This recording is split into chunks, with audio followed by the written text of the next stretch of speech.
자, 요한계시록 4장. 요한계시록 4장은 하나님 보좌를 설명하고 있습니다. 하나님의 보좌. 여러분, 이 세상에서 또 사도 요한이 살 때 이 세상에서 가장 큰 권력자는 로마 황제였습니다. 로마 황제는 황제가 안고 있는 그 의자, 그것이 권력의 상징이었어요. 이 세상의 권력의 상징이었습니다. 그런데 지금 우리가 읽고 있는 이 계시록은 하나님 나라에 하나님이 거하시는 그 보좌, 그곳을 우리가 지금 읽어가고 있는데요. 자, 이 보좌에 대한 내용은 다니엘 7장에서 구약적인 배경을 가지고 우리가 이 요한계시록 같이 연결해서 보고 있다라고 지난 시간에 말씀드렸습니다. 다니엘 7장은 이스라엘 백성들이 당시에 바벨론, 페르시아 또 뭐 여러 나라들로부터 고통을 당하고 있는 그러한 때였습니다.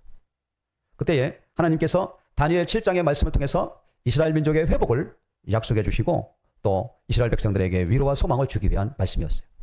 그런데 오늘 읽고 있는 이 요한계시록은 내용은 다니엘 7장과 비슷하지만 대상은 이스라엘 백성이 아니고 교회 공동체에 주어지는 말씀입니다. 이스라엘 나라가 이제 교회 공동체로 바뀌게 된 것이죠. 초대교회는 마치 이스라엘 백성들이 많은 어려움을 겪던 때와 비슷하게 초대교회 성도들도 신앙생활하는데 많은 어려움이 있었어요. 로마 정부로부터 황제 숭배를 강요받았습니다. 황제 숭배를 거부하면 감옥에 가기도 하고 때로는 죽기도 하는 이런 박해를 받게 된 것이죠. 그리고 그 당시 사람들과 함께 어울려 살아가지 못했습니다. 경제적인 불이익을 겪게 된 것이죠. 이런 때에 로마의 황제가 안고 서 있는 그 보좌, 세상적인 보좌하고는 비교가 되지 않을 만큼 하나님 보좌를 보여줌으로 해서 초대교회 공동체에 속해 있는 성도들에게 위로와 소망을 주고자 하는 메시지가 여기에 있는 것입니다. 자, 그러면서 하나님 보좌가 어떠한 이미지를 가지고 있는지 설명을 했는데요. 3절에 보니까 앉으신 이의 모양의 그 보좌에는 벽옥, 홍보석 이런 아주 보석들이 있는 것을 보았습니다. 옛날 이 고대 로마 시대에는 신전 안에 이 신전을 꾸밀 때 그 내부를 대부분 보석으로 장식을 했습니다. 여러분, 보석이 왜 이런 신전의 내부에 장식되는 줄 아십니까? 그것은 반짝반짝거리는 빛을 발하기 때문에 그런 것이죠. 이 보석은. 그러므로 해서 그 자신들이 섬기고 있는 그 신에 대한 경외감을 갖도록 하는 그런 의도가 있어요. 그런데 하나님 보좌에 있는 이 벽옥, 홍보석, 이것은 그 당시 초대교회 당시 이방 신전에 있어 그 벽에 박혀있던 이런 보석하고는 차원이 다른 그러한 보석들이라고 하는 것을 알 수가 있고, 또 무지개가 있어 보좌에 둘렀는데 그 모양이 녹보석 같더라. 무지개는 뭡니까? 둥그런 그런 모양 아닙니까? 이 무지개, 하나님의 권위의 상징, 또 노아에게 무지개로 보여주심으로 언약을 해주셨던 그런 모양. 이 요한이 하나님 보좌의 모습을 이렇게 표현한 거예요. 그리고 그 보좌 앞에는 24 보좌가 있고 그 보좌 위에 24 장로들이 흰옷을 입고 또 머리에 금관을 쓰고 있었다, 이렇게 말하고 있습니다. 24 장로, 이것은 교회 공동체의 대표자라고 이렇게 말했는데, 그러면 숫자가 왜 24냐? 그것은 구약성경의 12지파, 구약성경의 12지파와 신학의 12사도를 합친 그 숫자가 24라고 하는 것이죠. 24 장로. 그러니까 구약과 신학을 이렇게 다 연결해서 말할 수가 있는 것이죠. 그리고 또 흰옷을 입었다라고 하는 것은 성도의 표지라고 말씀드렸어요. 성도의 표지. 거룩한 하나님의 백성들을 나타날 때 흰옷 입은 성도, 흰옷 입은 사람, 이렇게 얘기했고, 금관, 머리에 금관을 썼다라고 하는 것은 전쟁터에 나가서 승리한 사람, 또 체육 경기를 통해서 승리한 사람들에게 주어지는 멸관인 거예요. 이것처럼 라우디게아 교회에 말씀해 주셨던 이기는 자에게 하나님 보좌에 앉게 하시고 하나님께서 또 그 이기는 자들에게 상을 주신다고 하는 말씀과 같이 우리가 하나님 말씀 가운데 믿음으로 나가고 또 그 가운데서 승리하게 되면 하나님께서 주시는 상급이 있음을 이렇게 표현해 주고 있습니다. 또 5절에 보니까 보좌로부터 번개, 또 음성, 우레소리 이런 것이 들렸다는 거예요. 번개와 우레소리, 큰 이 소리들이 들렸다고 하는 것은 뭐를 말하고 있습니까? 하나님이 나타날 때 나타나는 이 현상을 이렇게 표현하고 있어요. 출애굽기 19장 16절에 보면 하나님께서 모세 또 이스라엘 백성들 앞에서 빽빽한 구름 가운데 나타나셨을 때에 번개와 우레소리가 들렸어요. 하나님의 나타나는 신의 현현, 하나님이 나타날 때 나타나는 이런 현상을 이렇게 표현하고 있는 거예요. 그러니까 하나님 보좌에 있는 그런 이 모습을 사도 요한이 본 것을 표현한 거예요. 우리는 이 문자를 읽고 아마 이미지를 상상해 볼 수가 있습니다. 자, 오늘은요, 5절에 후반부에 보좌로부터 번개와 음성과 우레소리가 나고 또 보좌 앞에 켠 등불 7이 있으니 이는 하나님의 7 영이라. 그 보좌 앞에 등불이 있다요. 등불. 불이라고 하는 것이 뭡니까? 빛을 발하는 것이죠. 근데 그것이 7개가 있더라. 근데 그 7은 뭐냐? 하나님의 7 영이다. 7 영이다라고 하는 거예요. 해석을 해준 거예요. 여기서 7 등불은 7 영이다. 영은 뭡니까? 성령을 말하고 있죠. 계시록 1장 4절에 보면 거기 읽어드릴게요. 요한은 아시아에 있는 7 교회에게 편지하노니 어제도 계시고 전에도 계셨고 장차 오실리와 그의 보좌 앞에 있는 7 영과 나오죠. 사도 요한이 계시록 1장 4절에서 보좌 앞에 있는 7 영, 이 영이 4장 5절에 있는 것과 같은 거예요. 보좌 앞에 있는 7 영, 하나님의 영이라고 하는 것이죠. 자, 결국 이 계시록 4장은 뭐를 말하고 있습니까? 하나님 나라, 하늘 성전을 묘사하고 있어요. 하나님 보좌를, 하나님 성전을 묘사하고 있는 것입니다. 이 하늘 성전은 지상 성전의 원형이죠. 지상 성전의 원형이고. 그래서 우리는 이 지상 성전을 통해서 또 하나님 나라를 이렇게 바라볼 수 있는, 예측할 수 있는 그런 것이 생겨요. 그래서 여러분 우리가 여기서요, 계시록 4장에 나와 있는 하나님 보좌, 하나님 보좌를 이렇게 지금 설명하고 있는데, 특별히 7 영, 7 등잔, 이것을 우리가 이제 지금 5절 후반부에서 보는데, 이것은 스가랴서 4장을 연결해서 우리가 보아야 또 더 자세하게 우리가 알 수가 있습니다. 자, 요한계시록 4장에 등장하는 7 영의 의미를 정확하게 이해하기 위해서는 스가랴 4장을 배경으로 하는 지상 성전의 언어를 살펴볼 필요가 있다라고 하는 거예요. 무슨 말입니까? 스가랴서 4장을 잘 이해해야만 요한계시록 4장 5절에 나와 있는 이 내용들을 이해할 수가 있다. 스가랴서 4장은 어떤 내용인가요? 스룹바벨에 의해서 지어지는 지상 성전을 말하고 있어요. 자, 우리가 스가랴서 4장을 한번 보겠습니다. 구약성경 스가랴서 4장. 스가랴서 4장은 바벨론 포로 이후에 이스라엘 백성들이 이제 성전을 건축하게 되는데, 그 성전을 건축하다가 중단되어졌어요. 에스라서에 보면 성전이 건축되다가 중단되어졌어요. 그때 하나님께서 학개와 스가랴 선지자를 보내주셔서 이제 성전 재건을 하도록 말씀하시는데, 특별히 이 스가랴를 통해서 하나님이 환상을 보여주셔요. 그 환상 가운데 하나가 스가랴서 4장 말씀인데, 스가랴서는 대부분 이렇게 말해요. 천사가 와가지고 네가 지금 본 것이 무엇인 줄 아냐 이렇게 물어봐요. 그러면 제가 보긴 봤는데 무슨 뜻인지 모르겠습니다 라고 하면 그것을 천사가 설명해주는 그런 내용이 이제 이렇게 스가랴서를 이렇게 이어져가는, 스가랴서를 이렇게 말해주는 내용인데, 4장 1절 보겠어요. 내게 말하던 천사가 다시 와서 나를 깨우니 마치 자는 사람이 잠에서 깨어난 것 같더라. 그가 내게 묻되 네가 무엇을 보느냐. 내가 대답하되 내가 보니 순금 등잔대가 있는데 그 위에는 기름 그릇이 있고 또 그 기름 위에 7 등잔이 있으며 그 기름 그릇 위에 있는 등잔 위에서 7 관이 있고 그 등잔 곁에 2 감람나무가 있는데 하나는 그 기름 그릇 오른쪽에 있고 하나는 그 왼쪽에 있나이다 하고, 스가랴가 환상을 본 거예요. 그때 환상을 본 것을 지금 기록한 거예요. 뭘 봤다고요? 순금 등잔대를 보았어요. 순금 등잔대. 순금 등잔대. 근데 그 등잔대가 그릇 위에 7 등잔대가 있으며 그 기름 그릇 위에 있는 등잔대 위에 7 관이 있고, 그래서 2 감람나무에 이렇게 관이 연결되어 있어가지고 등잔을 이렇게 비칠 수 있도록, 등잔이라는 것이 뭐를 태워야 빛이 나지 않겠습니까? 그 태우는 게 뭡니까? 기름이죠. 감람유죠. 자, 4절. 그렇게 이제 자기가 본 것을 이야기한 거예요. 그랬더니 4절에 내게 말하는 천사에게 물어 이르되 주여 이것들이 무엇이니까 하니, 스가랴가 본 것을 말했고 또 다 말하고 나서 천사에게 이게 무슨 뜻입니까? 라고 했더니 천사가 이렇게 이야기하는 겁니다. 5절. 내게 말하던 천사가 대답하여 이르되 네가 이것들이 무엇인지 알지 못하느냐 하므로 내가 대답하되 내 주여 내가 알지 못하나이다 하니, 그가 내게 대답하여 이르되 여호와께서 수룹바벨에게 하신 말씀이 이러하니라. 만군의 여호와께서 말씀하시되 이는 힘으로 되지 아니하며 능력으로 되지 아니하고 오직 나의 영으로 되느니라. 지금 성전을 재건하게 되는 그런 내용을 이제 스가랴를 통해서 보여주시는데, 성전 건축이 중단되었다고 그랬죠. 그런데 이 스룹바벨을 통해서 하나님께서 다시 성전을 건축하게 하시는데, 이것은 사람의 힘으로 되는 게 아니다. 사람의 힘으로, 또 사람의 능력으로 되는 것이 아니다. 오직 나의 영으로 되느니라 라고 이렇게 이야기하고 있는 거예요. 다시 말하면 이 스룹바벨을 통해서 이루어지고 있는 성전 건축에 가장 중요한 역할을 하는 것은 하나님의 영이라고 하는 거예요. 그리고 그 성전 중에서 하나의 기물이 뭐냐면 등잔이에요. 등잔. 성전 등잔, 순금 등대, 이것이 기물이죠. 그러면서 오늘 여기 말씀에 보면은, 자, 9절 보겠어요. 스룹바벨의 손이 이 성전의 기초를 놓았은즉 그의 손이 또한 그 일을 마치리라 하셨나니 만군의 여호와께서 나를 너희에게 보내신 줄을 내가 알리라 하셨느니라.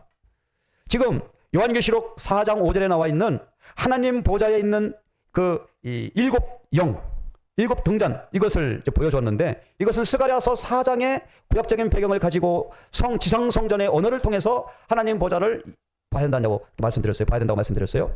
그러니까 스룹바벨을 통해서 이어지는 이 지상 성전은 어떻게 성전이 완성된다고요? 사람의 힘으로 되는 것이 아니고, 사람의 능력으로 되는 것이 아니고 하나님의 영으로 된다라고 하는 그런 의미가 있는 거예요. 그러니까 이 일곱 등잔과 승금 등대는 스가랴 관점에서 성전의 중요한 기물로 선정되어졌는데, 이것은 여호와의 그러한 능력, 하나님의 성령으로 지어지고 있다라고 하는 것입니다. 자, 결국 요한계시록 이 4장 5절에서 나오는 이 일곱 등잔은 뭘 말한다고요? 성령을 말하고 있어요. 성령이 바로 이 요한계시록 4장 5절에 나와 있는 등불 일곱, 이것을 말하고 있어요. 그래서 거기서 이어서 말하고 있잖아요. 이는 하나님의 일곱 영이라, 성령이라. 하나님 보좌 앞에는 성령이 함께하고 있음을 가르쳐주고 있는 것입니다. 그런데 여기서 신천지는 뭐라고 말하는지 한번 보면, 신천지는 하나님 보좌 앞에 켠 일곱 등불, 즉 하나님의 일곱 영이 온 세상에 하나님의 말씀을 대언하는 일곱 사자다라고 주장을 합니다. 다시 설명합니다. 신천지는 계시록 4장 5절에 나와 있는 등불 일곱은 뭐라고요? 온 세상에 하나님의 말씀을 대언하는 일곱 사자다, 그렇게 이야기하고 있어요. 일곱 영은 일곱 등불이라고 하는 이유는 어두운 세상을 비추는 등불과 같은 하나님의 말씀으로 무지한 심령을 밝히기 때문이고, 일곱 눈이라고 하는 이유는 하나님의 일을 감찰하는 눈과 같은 사명을 감당하고 있기 때문이다라고 그들이 지은 책에서 이렇게 말합니다. 자, 일곱 등불은 온 세상에 다니면서 하나님의 말씀을 대언하는 일곱 사자다라고 말하고, 또 일곱 눈은 하나님의 일을 감찰하는 눈과 같은 사명을 감당하는 사람들이다라고 얘기를 합니다. 그러면서 신천지에는 7교육장이라고 하는 이 직책이 있어요. 7교육장. 이 7교육장은 총회장 밑에 바로 밑에 있는 이 사람들이에요. 총회장 밑에 있는. 그래서 상당히 고위층이죠. 이 사람들이야말로 신천지 교리를 직접 그 신천지 교회에 있는 지도자 그룹들에게 말씀을 가르치는 사람들이죠. 그 사람이라고 볼 수 있어요. 신천지는 하나님의 보좌 앞에 켠 일곱 등불은 예수님으로 오시는 보혜사 성령과, 보혜사 성령은 누굴 말하냐면 이만이죠. 또 함께 오는 영들로 모든 말씀을 깨우쳐주는 스승이라고 주장한다. 자, 그러니까 이 일곱 영은 예수님의 이름으로 보혜사 성령과 보혜사 성령 이만희와 함께 오는 영들, 그러니까 이만희와 7교육장들을 말하는 거예요. 이 사람들이 말씀을 가르쳐주는 스승들이기 때문에 그런 것이죠. 자, 그런데 놀라운 사실은 이 7교육장 중에 7명 중에 한 사람인 신현옥 씨가 2006년도에 신천지를 탈퇴했어요. 왜 그랬냐면 신천지 교회 이만희 총회장과 또 그들이 말하고 있는 또 이러한 행정적인 여러 가지 문제를 좀 의아하게 생각해가지고 또 이렇게 이만희 총회장에게 거기에 대한 질문을 했는데, 신현옥 씨는 그 소리를 듣고 너무 충격을 받았다고 했어요. 제가 신현옥 씨 만나서 그 얘기를 다 들었습니다. 과천에 있는 그 교회 본부 건물을 다른 아들에게 또 상속을 하려 하고, 또 이런 여러 가지 문제 제기를 할 때에 거기에 대한 이 설명을 제대로 하지 아니하고, 너는 나를 아직 몰라, 내가 피를 보려고 그러느냐. 신현옥 씨는 이만희 총회장을 정말 신적인 존재로 그렇게 평상시 인식하고 있었는데, 그리고 그런 마음을 가지고 사람들에게 이렇게 실상교리를 가르치고 그랬는데, 그 절대적인 존재라고 하는 사람이 무슨 조폭 두목 말하듯이 그렇게 이야기하는 소식을 듣고 이 신현옥 씨가 충격을 먹어요. 그리고 그 영상을 보면 또 자기와 함께 이렇게 사람들에게 신천지 교리를 가르쳤던 그런 지도자 그룹을 모아놓고 자신의 심정을 토로하는 그런 내용이 나옵니다. 그리고 그때부터 신천지 이만희 총회장과 갈등을 빚다가 결국 신천지를 탈퇴하고, 지금은 신천지에서 탈퇴해서 총신에 가서 신학을 공부하고 또 목사님이 되었고, 이제는 신천지 이단 문제에 전문가가 되어져가지고 신천지에 빠진 사람들을 구출해내는 이단 상담사가 되어졌어요. 그리고 전국 교회 다니면서 신천지가 왜 잘못됐는지를 이렇게 설명하는 그런 일을 하고 있습니다. 경기도 구리에 있는 이단 상담소를 운영하고 있고요. 우리 신현옥 지금 목사님이 되셨어요. 오늘 여기 요한계시록 5장에 나와 있는 그 일곱 등불, 일곱 영, 신천지는 이 사람들을 뭐라고요? 예수님의 이름으로 오시는 보혜사 성령과 함께 오는 영들이다. 그러면서 이 사람들은 하나님의 말씀을 대언하는 일곱 사자다, 그렇게 얘기했거든요. 책에 그렇게 기록되어 있어요. 그런데 그 일곱 사자 중에 한 명이 배도한 거죠. 신현옥 씨. 야, 이런 일이 있습니까? 참 기가 막힌 일이에요. 기가 막힌 일. 어떻게 신천지 책에서 말하고 있는 요한계시록 4장 5절에 나와 있는 7영, 그 중에 7교육장 중에 한 사람이 배도해가지고 이제는 신천지 교회를 이렇게 빠진 사람들을 구출해내는 이런 일을 합니까? 이거는 그러니까 신천지 교회는 자신들이 좀 이렇게 써먹을 만한 거 있으면 그걸 다 갖다가 숫자를 갖다 맞춰놓고 이렇게 하는 거예요. 자, 다시 말합니다. 요한계시록 4장 5절에 나와 있는 7 등불은 뭐라고요? 하나님의 7영이다. 이것은 어디서 왔다고요? 스가랴 4장부로부터 나온 것이다.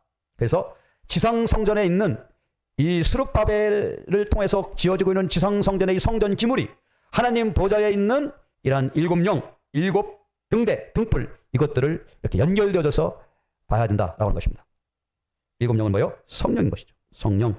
신천지에서 말하는 대로 하나님의 말씀을 가르치는 7 사자가 절대로 아닙니다. 자, 6절. 보호자 앞에 수정과 같은 유리바다가 있고 보호자 가운데 보호자 주위에 네 생물이 있는데 앞뒤에 눈들이 가득하더라. 여기도요. 보호자 앞에 수정과 같은 유리바다가 있다. 수정과 같은. 상당히 좀 이거 뭔 소린가 할 수가 있죠. 자, 잘 보십시오. 이 문장을 이렇게 이미지로 전환해 보면 하나님의 보좌가 바다 위에 있는 것과 같은 모습을 우리가 상상할 수가 있어요. 하나님 보좌 앞에 유리바다 같은 게 있다는 것이죠. 자, 이거는 뭐를 말하고 있는 것일까라고 할 때 이것은 하나님의 보좌와 이 지상의 이 피조 세계를 구분짓는 경계선과 같다라고 말할 수가 있어요. 그러니까 유리바다는 하나님 보좌의 바닥을 형성하면서 또 이 피조 세계의 네 생물을 분리시키는 이러한 역할을 한다라고 하는 거예요. 자, 결국 우리는 여기서도 구약 성경의 배경을 가지고 봐야 되는데 구약 성경 에스겔서 말씀을 한번 보도록 하겠습니다. 구약 성경 에스겔서 1장을 보면 구약 성경 에스겔서를 보면 요한계시록 4장에 나와 있는 내용과 연결되어서 우리가 볼 수 있는데 에스겔서는 어떤 내용입니까? 에스겔서의 주제는 성전의 회복이에요.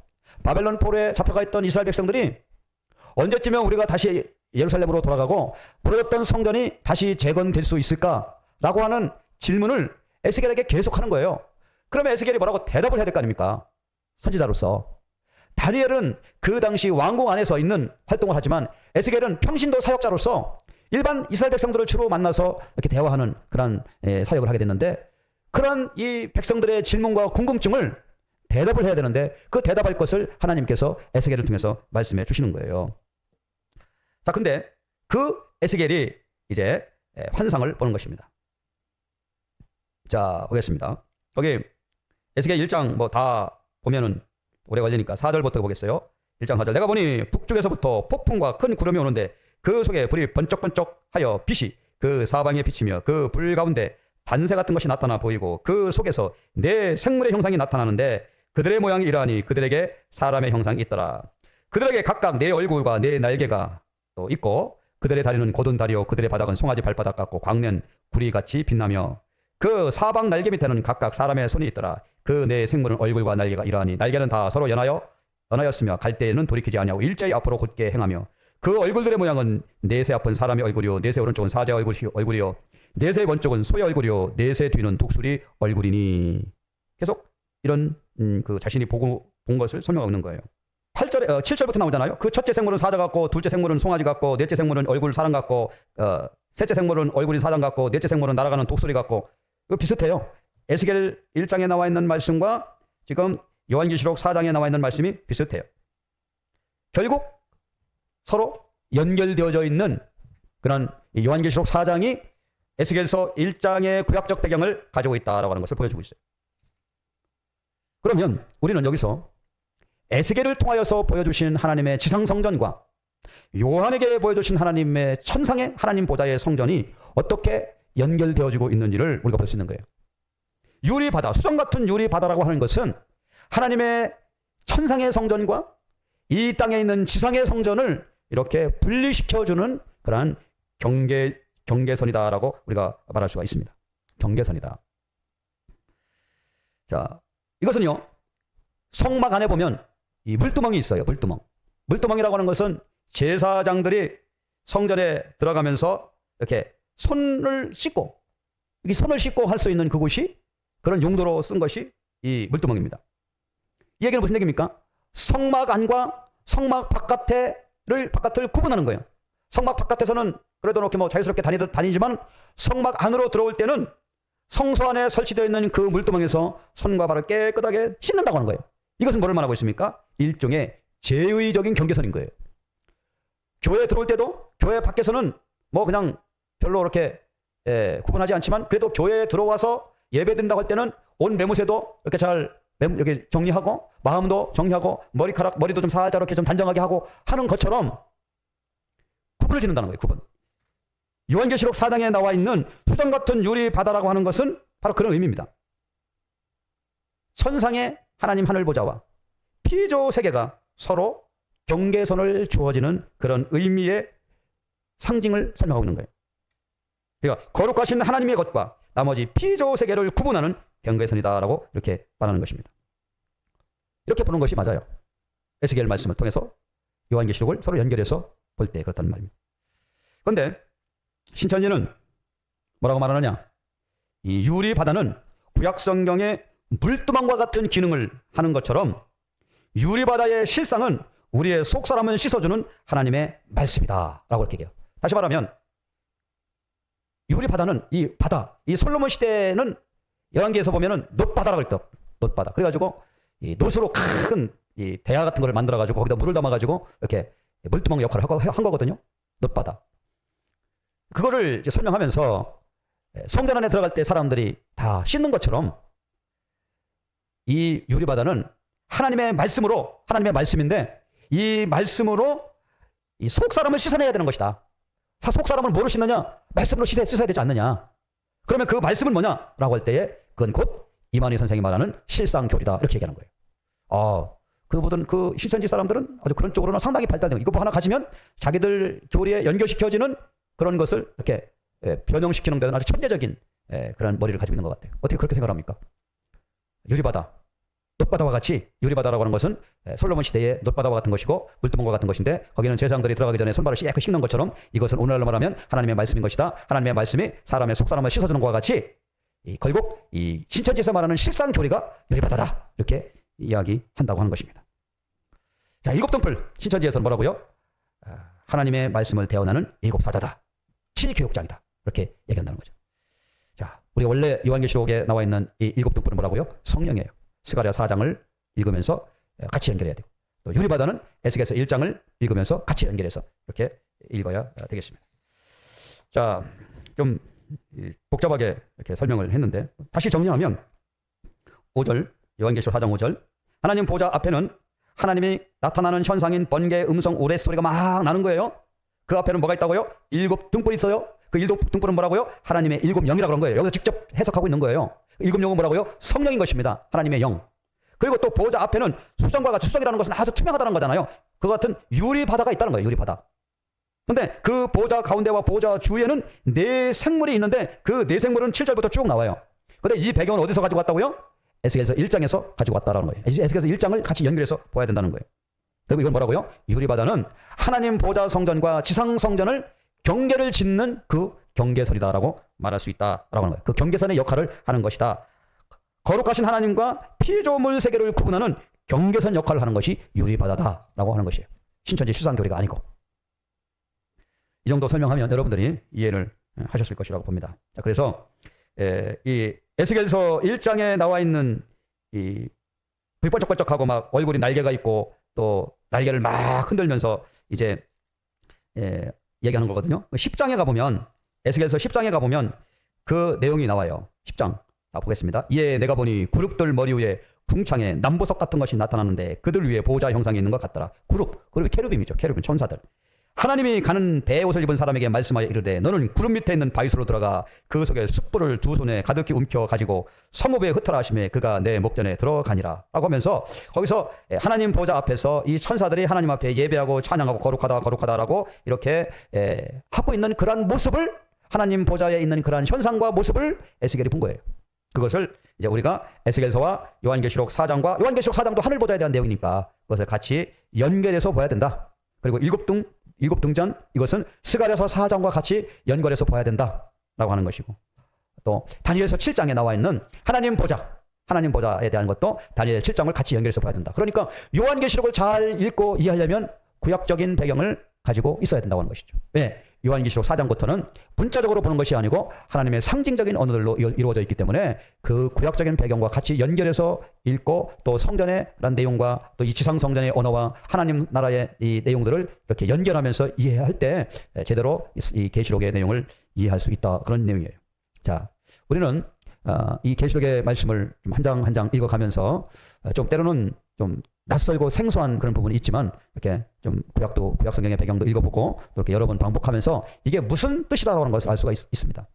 자, 결국 이 요한계시록 4장은 하나님 보좌에 있는 그 내용, 요한이 본 거, 그것을 설명하고 있는 거예요. 여러분 대충 이해가 되셨죠? 자, 그러면서 가장 중요한 것은 하나님 성전과 지상의 성전이 이렇게 서로 교차되어지는, 지상의 성전의 원형은 하나님 나라의 성전, 하나님 계신 보좌다라고 하는 것을 우리가 이해할 수가 있고, 주님께서 이 땅에 재림하실 때는 어떻다고요? 하나님 성전과 지상의 성전이 하나가 통합되어지는 거라고 볼 수가 있어요. 원래 하나님의 이 세상을 창조하셨을 때는 에덴이 아담이 타락하기 전에는 하늘과 땅이 분리가 되질 않았었습니다.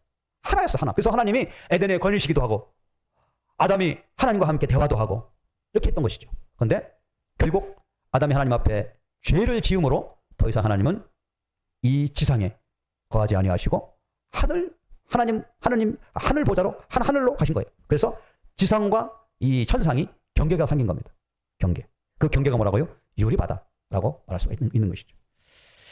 자, 하여튼 다음 시간에 계속 더 반복해서 더 잘 설명을 하면서 이참에 우리 요한계시록 4장을 좀 잘 이해하고, 신천지와 같은 사람들이 그들 나름대로 논리를 가지고 이렇게 사람들을 뭔가 계시록을 가르치려고 할 때 그게 아니다, 우리가 자신 있게 말하고 오히려 그들에게 가르칠 수 있는 그런 사람이 되어줬으면 좋겠습니다.